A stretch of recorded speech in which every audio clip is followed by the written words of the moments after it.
하나님은 여러분을 사랑하십니다. 매일매일의 삶 속에서 주의 말씀으로 늘 승리하시길 바랍니다. 시편 23편은 시편 1편과 함께 가장 많이 알려진 시편이죠. 기독교 백화점에 가시면, 기독교 백화점이나 서점에 가시면 시편 23편으로 이제 그 주제로 액자를 만들어 놓은 것을 많이 볼 수가 있습니다. 그 액자를 보면 대부분의 시편 23편을 나타낸 액자의 모습은 이제 일단 양이 나옵니다. 뒤에 배경은 이제 푸릇푸릇한 그런 목가적인 풍경에 꽃이 좀 펴 있고 또 예수님이 양을 이렇게 안고 있죠. 그래서 굉장히 편안하고 또 포근한 모습을 느낌을 주는 것이 이제 시편 23편입니다. 그래서 많은 사람들이 좋아하는 성구이기도 하죠. 그러나 사실 시편 23편은 우리가 머릿속으로 그려보는 그렇게 평안하고 굉장히 포근한 상황에서 고백되어진 시가 절대로 아닙니다. 시편 23편은 다윗 왕 노년에 자기 아들 압살롬의 반역으로 그가 아버지를 죽이겠다고 쫓아오는 아들을 피해서 도망치며 하나님께 고백했던 시가 시편 23편입니다. 가장 처절하고 수치스럽고 아주 절망적인, 아주 가슴 찢어지듯 아픈 상처 속에서 고백되어진 찬양이 시편 23편인 거죠. 그런 상태를 잘 나타내는 것이 뭐냐면 사망의 음침한 골짜기라는 단어입니다. 지금 다윗이 처해진 상황이 그렇죠. 도대체 사방 어디를 둘러봐도 길이 없고 빠져나갈 구멍 하나도 없는 험한 낭떠러지 앞에 놓여 있는 상황을 말하는 것이 4절에 있는 사망의 음침한 골짜기입니다. 만약 우리가 이런 상황이라면 우리의 입에서는 어떤 말이 튀어나올지를 생각해 봅니다. 다윗과 같이 아들에게 쫓기는 수치스러운 처지는 아니라 할지라도 다윗이 처한 위기처럼, 다윗이 당한 어려움처럼 우리의 삶에 위기가 찾아오고 어려움이 많이 닥쳐옵니다. 현실이 답답하고 내일에 대한 확실한 어떤 것도 정해진 것이 없고 그래서 늘 불안하고 초조하고 깊은 잠을 자면 도저히 다시는 깨기 싫은 상황에 처할 때도 많이 있죠. 어떤 분들은 자신의 몸이 아픈 것 때문에 또는 자녀의 문제 때문에 물질이나 아니면 다른 여러 가지 아픔과 슬픔 속에서 살아가고 있는 현실에 대해서 하나님 좀 어떻게 좀 해주십시오. 도대체 하나님께서 뭐 하고 계십니까? 하나님에 대한 간절함과 원망의 마음이 있을 수도 있습니다. 다윗도 아마 그러한 심정이었을 것입니다. 사랑하는 아들의 칼날을 피해서 도망치는 자신의 초라한 모습을 바라보면서 느끼면서 어쩌면 지금 당장 이 자리에서 죽어도 편안하겠다라는 심정이었을지도 모릅니다. 그런데 다윗은 이러한 상황 속에서 고백합니다. 여호와는 나의 목자시니 나에게는 이제 부족함이 없습니다. 물론 결론적으로는 하나님께서 압살롬을 세워서 다윗을 쫓아낸 세력들을 스스로 자중질환에 빠져서 무너지게 하시고 또 압살롬은 도망치다가 나무에 걸려서 요압 장군에게 이제 창에 찔려 죽임을 당하죠. 그렇지만은 그 상황 속에서 어떻게 그러한 다윗이 하나님 앞에 고백할 수 있었을까? 우리도 시편 23편의 고백과 같은 저 역시도 그러한 삶을 살아가고 싶은 것이 사실 모든 성도들의 바람일 것입니다. 우리도 신앙 속에서 어려움 속에서 또 절망 가운데 수치스러움 속에서 답답한 가운데서도 다윗과 같이 여호와는 나의 목자시니 내게 부족함이 없으리로다 라고 고백하고 또 찬양하고 또 기도하며 하나님의 인도하심을 기다리고 싶어 합니다. 또 그렇게 되기를 또 원하고 우리의 모습이 그렇게 되기를 다 소망을 하죠. 그러나 다윗의 이러한 신앙의 고백은 단순 이날 하루아침에 되어지는 고백이 아닙니다. 다윗의 이러한 고백은 자신의 삶의 전체를 거쳐서 그의 삶이 어떻게 살아왔는지 또 그렇게 살아왔기 때문에 고백되어질 수 있는 것이죠. 첫 번째로 다윗은 그 삶의 모든 것에 있어서 늘 하나님을 찬양하며 예배하는 삶을 살았습니다.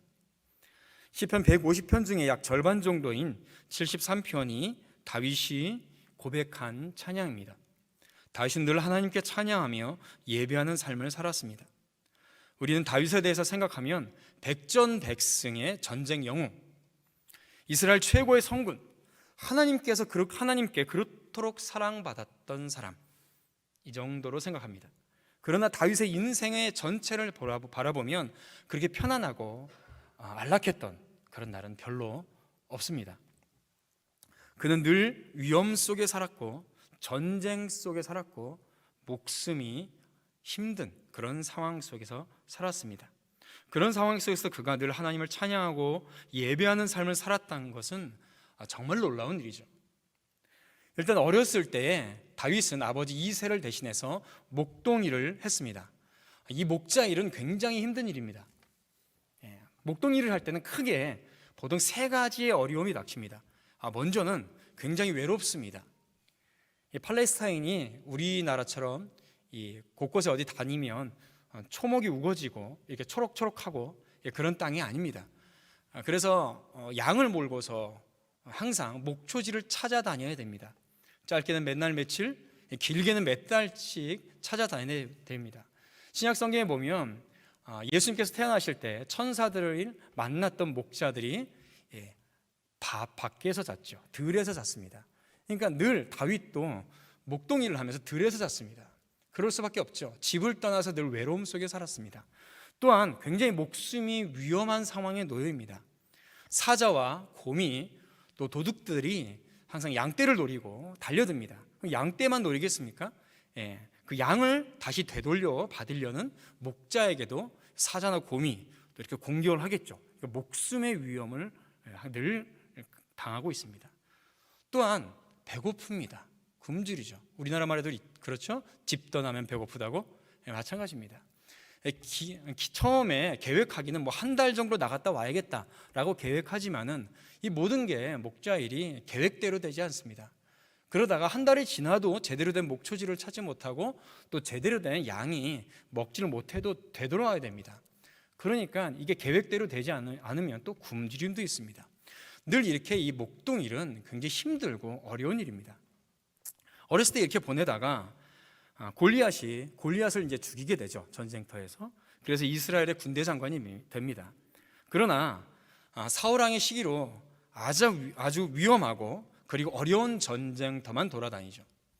다행히 하나님께서 함께 하심으로 그 위험천만한 전쟁터를 늘 승리로 이끌었지만 다윗은 계속해서 전쟁터를 떠돌아다녔고 또 결국 사울은 직접 다윗을 죽이기 위해서 쫓아다니죠. 다윗은 자신의 젊은 날 중에 상당 부분을 사울 왕에게 쫓겨다니면서 살아갑니다. 그러다가 이제 사울 왕이 죽고 다윗이 왕이 되죠.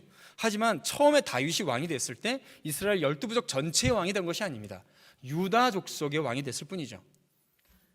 사울 왕의 네 번째 아들인 이스보셋이 이제 나머지 11부족의 왕이 되어서 무려 약 횟수로 7년 동안 이 국내 전쟁을 계속해서 치릅니다. 그러다가 이제 12부족 전체의 왕이 된 후에 다윗은 편안히 있는 것이 아니라 약 10년 동안 또 정복 전쟁을 또 치릅니다. 그리고 평생을 사람이 죽어나가는 전쟁 속에서 살았던 다윗이죠. 거기서 어떻게 하나님을 찬양할 수 있었을까라는 생각을 합니다. 저희 아버님께서 월남전에 참전을 하셨는데 참전하셨다가 이제 부상을 당하셔서 병원에 이렇게 입원하시고 거의 1년 넘게 이렇게 치료를 받고 하셨거든요. 얘기를 들어보면 지옥이 따로 없다고 합니다. 그런 곳에서 어떻게 하나님을 찬양할 수 있었을까 굉장히 의문이 들어요. 이제 다윗 말년에 편안하게 지낼 것 같습니다. 그런데 웬걸 첫째 아들 암논이 이제 배다른 여동생 다말을 강간하죠. 또 다말의 오빠 압살롬이 이제 셋째 아들이죠. 자기 형 암논을 또 죽여버립니다. 그걸 용서해줬더니 이제는 자기가 왕이 되겠다고 아버지를 죽이려고 달려들고 있습니다. 사실 이 이후에도 반란 사건이 2건 정도 더 있습니다. 자, 혹시 여기 계신 우리 성도님들 중에서 다윗과 같은 삶을 살고 계신 분 계시나요? 살고 싶으신 분 계시나요? 우리가 기도하죠 많이. 우리의 자녀들이, 우리의 아들이 다윗과 같은 복을 얻는 아들이 되게 하여 주시옵소서라고 기도를 합니다. 그럼 다윗과 같은 인생을 살아야 돼요. 여러분들의 아들이나 자녀들 중에서 다윗과 같은 인생을 살기를 원하시는 아들들이 계시나요? 저는 개인적으로 굉장히 싫습니다. 이 모든 것이 다윗의 일생이에요. 어느 부분에서 찬양이 나올 수 있고 인생 어느 부분에서 편안하게 하나님께 기쁨의 찬양과 예배를 드릴 수 있는 대목이 어디에 있나요? 인간적인 눈으로 볼 때는 없습니다. 그러나 그는 찬양합니다. 그러나 그는 예배하며 하나님께 영광을 돌리고 있습니다. 여호와는 나의 목자시니 내게 부족함이 없으리로다. 이 고백은 다윗 이 시간의 고백이 아니고 이 날의 고백이 아니라 다윗 전창의 인생의 고백이었고, 이 고백이 자신의 삶에 있어서 가장 수치스럽고 절망적일 때 또 그가 했던 고백이 되는 것입니다. 하나님께 드리는 찬양과 영광의 예배가 다윗의 삶의 전체의 삶의 모습이었던 것이죠. 사랑하는 성도 여러분, 삶은 고난의 연속 아닙니까? 살아간다는 것 자체가 어려움이고 고난의 시작이며 고난의 끝이 인생입니다. 그곳에서 우리가 우리의 삶이 진정한 평안함을 누릴 수 있는 방법은 딱 하나밖에 없습니다. 오직 여호와 하나님만을 목자 삼는 삶, 그런 삶을 사는 우리 성도들 되시길 바랍니다. 두 번째로, 다윗은 언제나 하나님의 주권을 인정하며 살아갔던 사람입니다. 자신이 삶의 주인이 아니었고 하나님의 삶의 주인이었습니다. 다윗이 골리앗을 물리치고 이스라엘 백성들에게 칭송과 사랑을 받자 사울왕은 다윗을 아주 질투를 하죠. 시기합니다. 그래서 다윗을 죽이려고 합니다. 사울의 칼을 피해서 도망치는 다윗에게 사울을 죽일 수 있는 기회가 두 번이나 있었습니다. 먼저 사무엘상 24장에 보면 엔게디 황무지에서 다윗을 추격하던 사울 왕이 이제 굴에 들어가서 이제 볼일을 봅니다. 그 굴에는 다윗과 그를 따르는 자들이 숨어 있었습니다. 다윗을 따르는 자들이 말합니다. 보소서, 여호와께서 당신에게 이르기를 내가 원수를 내 손에 넘기리니 내 생각에 좋은 대로 그에게 행하리라 하시더니 이것이 그날이니이다. 자, 당신의 원수를 죽입시다 하고 사울을 죽이려고 합니다. 그러나 다윗은 사울 왕의 겉자락만 칼로 살짝 베고 맙니다. 그러나 그것 자체만으로도 다윗은 굉장히 괴로워하면서 이렇게 말을 합니다. 내가 손을 들어 여호와의 기름 부음을 받은 내 주를 치려는 것은 여호와께서 금하시는 것이니 그는 여호와의 기름 부음 받은 자가 됨이니라. 사울 왕을 죽이지 않죠. 그런 비슷한 일이 또 한번 찾아옵니다. 사무엘하 26장에 보면 이제 10황무지라는 곳에서 또 다윗이 사울을 죽일 수 있는 기회가 옵니다. 사울 왕이 다윗을 쫓다가 자신의 진영에서 이제 잠을 자고 있었죠.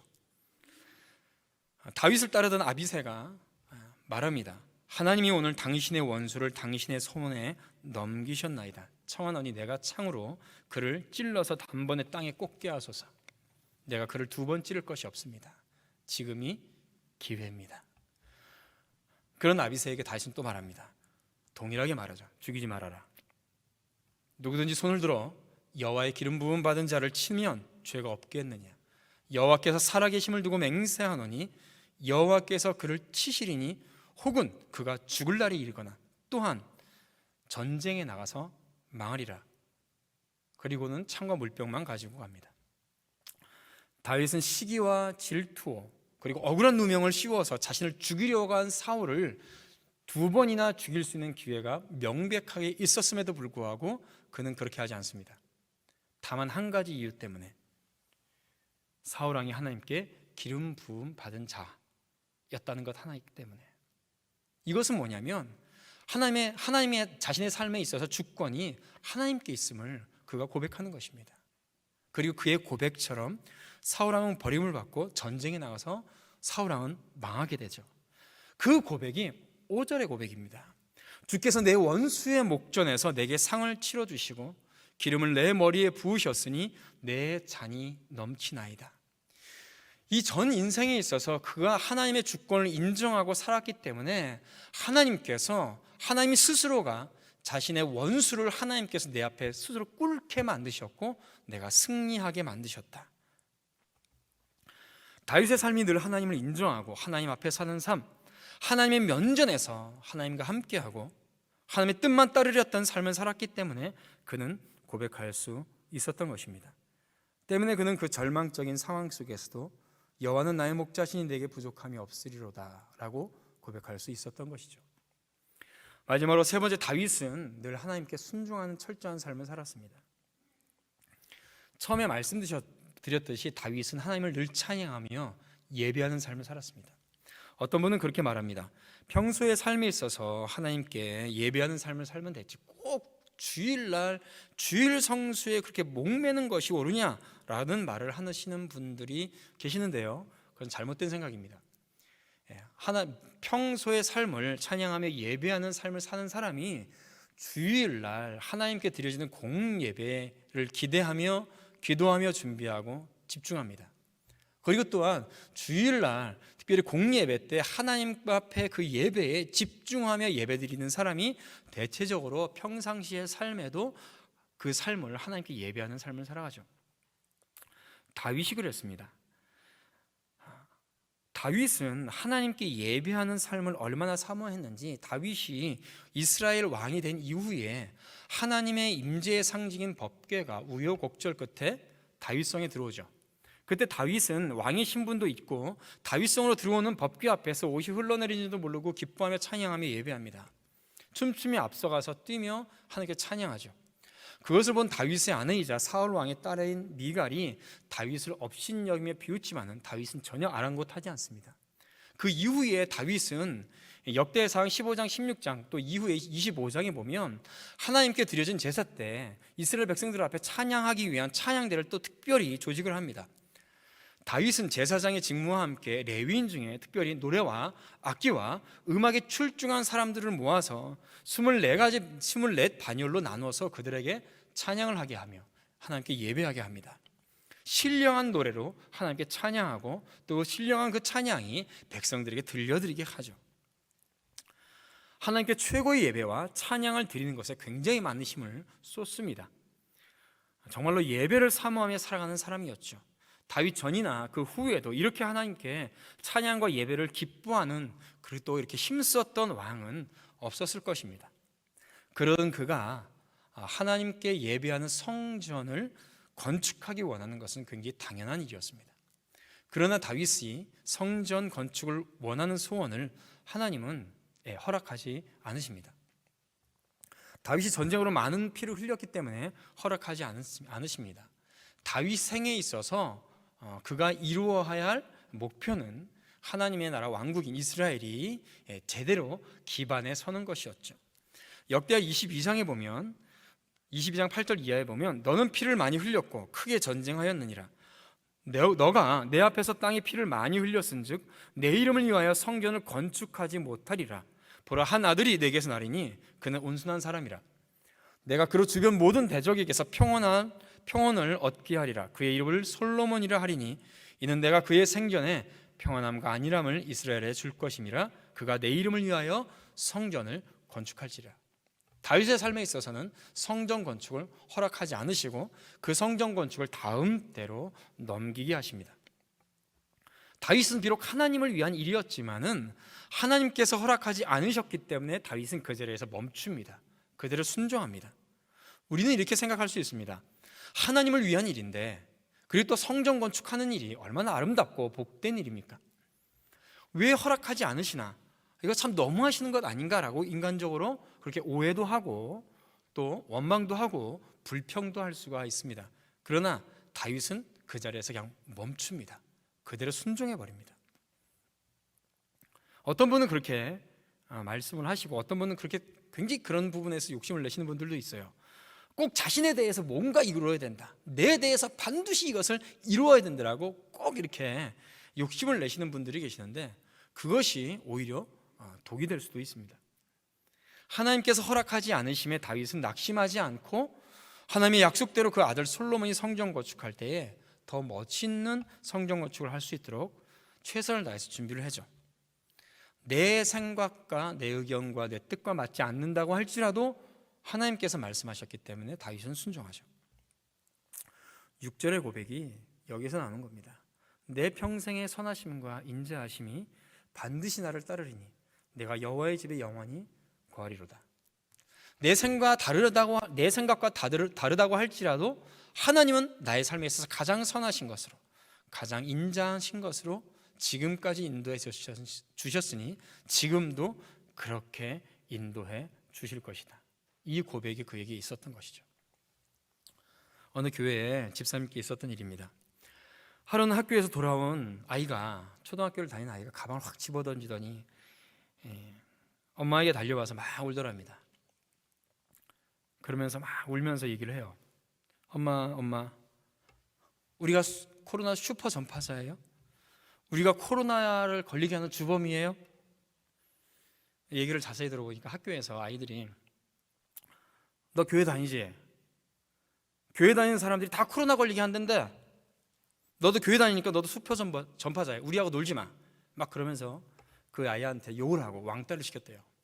그러니까 얘가 그게 억울해가지고 와가지고 막 우는 거예요. 막 우는 거예요. 너무 어이없죠. 참 어처구니가 없습니다. 제 성격 같아서는 당장 학교에 달려가가지고 이 엄마는 분노와 아픔을 누르고 아이를 잘 타독이고 울음을 멈추게 하고 이렇게 말을 해줍니다. 얘야, 잘 생각해보자. 엄마가 얘기해줬지. 백화점에 사람이 많아, 우리 교회 사람이 많아? 백화점이요. 그래, 지하철에 사람이 빼곡하게 많든 아니 우리 교회 사람이 많든 지하철에 사람이 빼곡하게 많아요. 그래, 그 아이들이 뉴스를 보고 속고 있는 거야. 오히려 우리가 그 아이들을 불쌍히 여기고 기도해줘야 돼. 그 아이들은 하나님을 모르기 때문에 그 두려움에서 살고 잘못된 뉴스를 보면서 속고 있는 거잖아. 그러니까 우리가 그 아이들을 위해서, 너가 그 아이들을 위해서 기도해줘야 돼. 하나님이 우리의 목자 되시니까 우리는 늘 평안하게 살 수 있잖아. 예. 그렇게 아이를 다독이고 이 엄마는 방에 들어와서 밤새 기도했습니다. 우리 아이가 어떤 핍박이 올지라도 하나님을 찬양하고 예배하고 오직 믿음으로만 살게 해달라고 그 엄마는 밤새 기도했어요. 핍박의 시대입니다. 더 크고 힘든 핍박이 저는 도래할 것이라고 생각합니다. 예배를 방해받고 예배를 드리는 것이 마치 범죄인 것처럼 말을 하는 잘못된 사람들, 교회를 해체하려고 하고 가정을 파괴하려는 하는 사탄의 공격은 더 거세지고 더 무서울 것입니다. 그때 우리는 어떻게 될까요? 우리의 삶의 방식은 하나밖에 없습니다. 오직 여호와만 나의 목자 삼고 말씀으로 끝까지 견디며 승리하며 이기는 것뿐입니다. 사랑하는 성도 여러분, 이 예배의 자리를 지키신 여러분들에게 하나님의 복이 넘치시기를 바랍니다. 앞으로도 여러분들이, 우리 성도들이 이 예배의 자리를 지키시고 기도의 자리에서 승리하시고 오직 여호와만 나의 목자 삼고 믿음으로 끝까지 승리하는 복된 성도들 되시기를 주님의 이름으로 축원드립니다.